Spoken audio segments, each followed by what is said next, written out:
ഏതോ പാടി പാടുമീ പാട്ടിൻ്റെ രാഗഭാവങ്ങളെ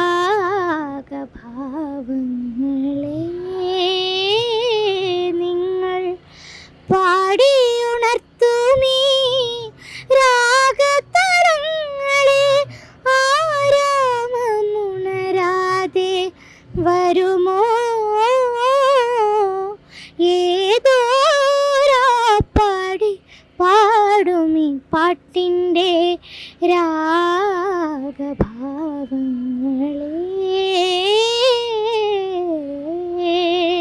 കലോത്സവ വേദിയിൽ എത്തിയപ്പോഴാണ് അവിടെ ലളിതഗാന മത്സരം നടക്കുന്ന വേദിയുടെ അടുത്തെത്തുന്നത്. ആ സമയത്താണ് മനോഹരമായ ഒരു ഗാനം കേൾക്കുന്നത്. ആ ആളെ കയ്യോടെ പിടിച്ചു. മിൻഹയാണ്, വയനാട് സ്വദേശിയാണ്.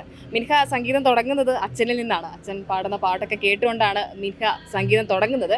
അതുപോലെ തന്നെ ഗായിക ചിത്ര നേരിട്ടെത്തി അഭിനന്ദിച്ച ഒരാൾ കൂടിയാണ് മിൻഹ. മിൻഹ നന്നായി പാടിയല്ലോ. നന്നായി പാടി, കുഴപ്പമില്ലാണ്ട് പാടി. അപ്പൊ തുടങ്ങുന്നത് അച്ഛന്റെ സംഗീതം കേട്ടുകൊണ്ടാണ്, അച്ഛൻ പാടുന്നത് കേട്ടോണ്ടാണ്. അതെ അതെ, ഉപ്പ പാടുന്നത് കേട്ടിട്ടാണ്. അച്ഛന്റെ കൂടെ ട്രൂപ്പുകളിലൊക്കെ പോകാറുണ്ടെന്ന് പറഞ്ഞല്ലോ. ആ, ഉപ്പാൻ്റെ കൂടെ പാടാറുണ്ട്, ട്രൂപ്പുകളിൽ പോകാറുണ്ട്.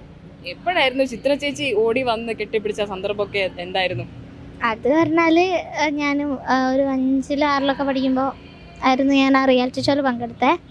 അപ്പോൾ അവിടെ നിന്ന് കണ്ട് ചിത്രാമ്മ വന്ന് പാടി, ഞാൻ പാടി, ചിത്രാമ്മൻ്റെ പാട്ടെന്നെ പാടി, നന്ദനത്തിൽ പാടി. അവൾ ഇഷ്ടപ്പെട്ടു, വന്ന് കെട്ടിപ്പിടിച്ചു. കലോത്സവത്തിന് കുറെ ആയോ വരുന്നേ? കലോത്സവത്തിന് ഞാൻ സ്റ്റേറ്റിലേക്ക് കഴിഞ്ഞ പ്രാവശ്യം വന്നുള്ളൂ. അതിന് മുന്നത്തെ കൊറോണ ആയിരുന്നു.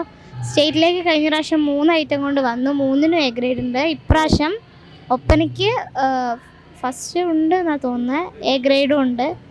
പിന്നെ ഇപ്പോൾ ഏതിനൊക്കെയാണ് മത്സരിച്ച് ഇത്തവണ?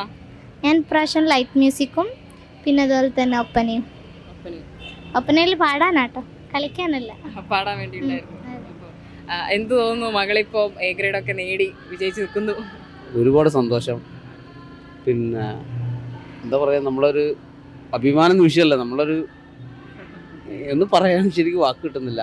പിന്നെ അച്ഛന്റെ കൂടെ ട്രൂപ്പിലൊക്കെ വരാറുണ്ടെന്ന് പറഞ്ഞു. അച്ഛൻ പാട്ട് പഠിച്ച ആളാണോ? ഇല്ല, ഞാൻ സംഗീതമൊന്നും പഠിച്ചിട്ടില്ല. ഞാൻ ഈ കരോക്കൊക്കെ ഇങ്ങനെ പാടും, അതല്ലാണ്ട് ഇങ്ങനെ ജസ്റ്റ് ഇങ്ങനെ വീട്ടിൽ നിന്നൊക്കെ പാടുമ്പോഴൊക്കെ കൂടും. ആദ്യമൊക്കെ അങ്ങനെ കൂടെ കൊണ്ടുകിടന്ന്, പിന്നെ ഇപ്പോൾ എന്ന് പറഞ്ഞാൽ അവള് വലിയ വലിയ വേദികളിലൊക്കെ അവള് പാടും, നമ്മൾ നോക്കിയിരിക്കും. കാരണം ഈ ഓർക്കസ്ട്രയൊന്നും നമുക്കത്ര വശമല്ല. വലിയ വലിയ വേദികളിലൊക്കെ അവള് പാടും, നമ്മൾ നോക്കിയിരിക്കും. കൂടെ എന്തിനും ഞാനാ കൂടെ പോവുക. പിന്നെ അച്ഛൻ പാടുന്നതൊക്കെ കേട്ടപ്പോഴാണ് ഒരു ഇഷ്ടം ഇങ്ങനെ തോന്നി തുടങ്ങി. തീർച്ചയായും അവൾ അങ്ങനെ പഠിച്ചതാണ്. കഴിഞ്ഞ പ്രാവശ്യം 3 ഇതാക്കിയപ്പോൾ ചിത്രേച്ചി നേരിട്ട് വിളിച്ച് അഭിനന്ദിക്കുകയൊക്കെ ചെയ്തിരുന്നു. ഒരു അഭിമാന നിമിഷമാണ്. കാരണം ചിത്ര ചേച്ചിയെ വിളിച്ച് തീർച്ചയായും ചിത്ര ചേച്ചിനെ കാണണം എന്ന് ആഗ്രഹിച്ച ആളാണ് ഞാൻ. പക്ഷെ എൻ്റെ മുകളിലൂടെ എനിക്ക് കാണാൻ കഴിഞ്ഞു, സംസാരിക്കാൻ കഴിഞ്ഞു. ഇനി അതിനെ പറ്റി എന്തായിരുന്നു പറഞ്ഞിരുന്നത് ചിത്രേച്ചിനോടോ? ചിത്രേച്ചി മോളെ പറ്റി എന്താ പറഞ്ഞത്? നല്ല കഴിവുള്ളൊരു സിംഗറാണ്, നല്ല ഭാവിയുള്ള മോളാണെന്ന് പറഞ്ഞ്. പിന്നെ അവർ നമ്മളോട് സംസാരിക്കലും അവരെ കണ്ടാൽ തന്നെ എന്താ പറയുക, നമ്മളൊരു പുണ്യായിട്ടാണ് കാണുന്നത്. കാണണമെന്ന് ആഗ്രഹിച്ച് ഒരുപാട് ആഗ്രഹിച്ചാണ്. അത് നമ്മൾ ആ മുകളിലൂടെ നമുക്കത് കാണാൻ കഴിഞ്ഞതിന് പടച്ചവനോട് എന്താ പറയുക, അൽഹംദുലില്ലാ. ഇപ്പം ഏത് സ്കൂളിൽ എത്രയിലാണ് പഠിക്കുന്നത്? ഞാൻ വയനാട് WHSS പിണങ്ങോട് എന്ന് പറഞ്ഞിട്ടുള്ള സ്കൂളിൽ +1 വിദ്യാർത്ഥിനിയാണ്. പിന്നെ അച്ഛനും മോളും ഒന്നിച്ചൊരു പാട്ടാകാം അല്ലേ? തിങ്കൾ നെയ്യും കൂട്ടിലേ ഈണക്കുയിൽ പാടും പാട്ടിൻ താളം പകരാൻ പേരുമണിപ്പൂവിലേ തേനൊഴുകും നോവിലേ ഓമൽ ചിരി നോറും നീർത്തി മാറത്തോതുക്കാം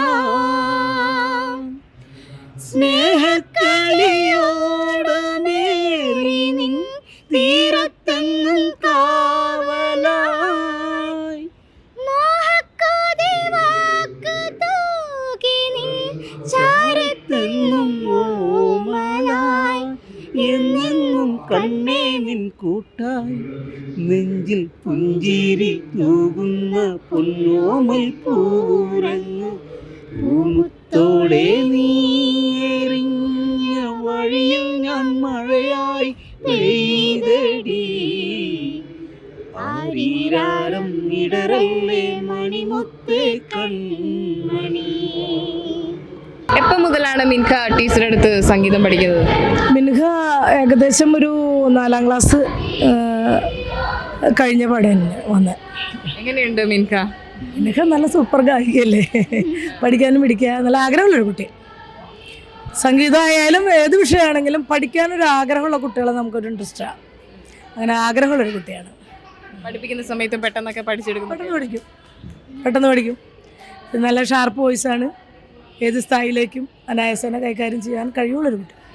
എന്താണ് മിൻഹയെ പഠിപ്പിക്കുന്നത്? എന്താണ് ശാസ്ത്രീയ സംഗീതമാണോ?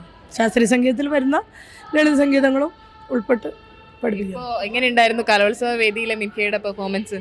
മിൻഹ നന്നായി പ്രകടനം ചെയ്തുവല്ലോ, നന്നായി പാടി.